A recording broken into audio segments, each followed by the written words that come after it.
Programang ito ay rated SPG, striktong patnubay at gabay ng magulang ang kailangan.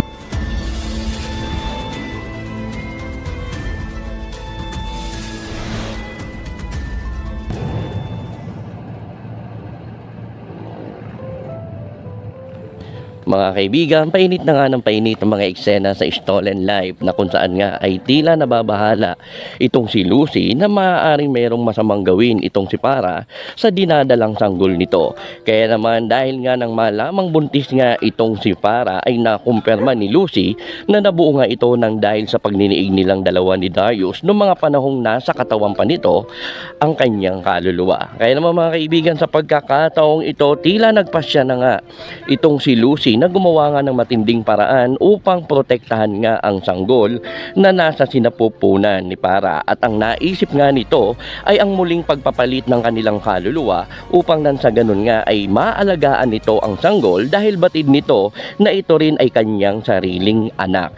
Kaya naman mga kaibigan, sa pagkakataong ito, ano kaya ang magiging reaksyon ni Para kung sakaling malaman niya na ang kanyang kaluluwa ay muling bumalik nga sa katawan ni Lucy? Kaya naman pala kapag nagkakaroon ng pagniniig isang si Darius at si Lucy ay tila hindi nga ito nagdadalang tao dahil na rin sa ang totoo ay may diferensya talaga itong si Para. Kaya naman mga kaibigan, sa pagkakataong ito, ano kaya ang gagawin ni Darius kung sakaling magkapalit na nga ang kaluluwa ng mga ito, at ano kaya ang kanyang gagawin? Magagawa nga kaya niyang paniwalaan kung muling sabihin nga ni Lucy na nasa katawan muli siya ni Para? Kaya naman mga kaibigan, sa pagkakataong ito, maaaring magkaroon na naman ng kalituhan nga kay Darius dahil ang buong akala nga nito ay hindi na muling magpapalit pa ang kanilang mga kaluluwa.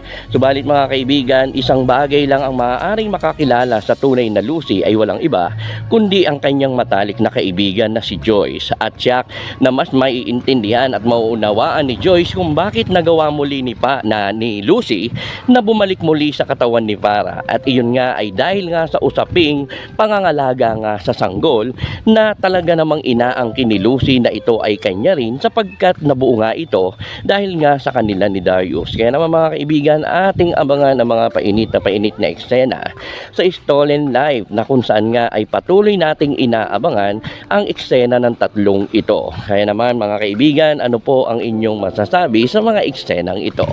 Lalo pa nga't pag nalaman nito ang rason kung bakit nakipagpalit itong si Lucy ay upang nandahil nga sa bata. At dito nga ay maaaring magkaroon naman ng panggagalaiti itong si Para dahil nga sa huling pagkakataon ay muli na namang naagaw ni Lucy ang nag-iisang pamilya na maaari niyang mapangalagaan, walang iba kundi ang sanggol. Kaya naman mga kaibigan, saan nga ba hantong ang mga eksenang ito? Kaya't pakaabangan sa Stolen Life. Comment na po at huwag kalimutang mag-subscribe, i-click ang notification bell upang lagi kayo ma-update sa mga susunod pang videos dito lamang sa Telerich TV.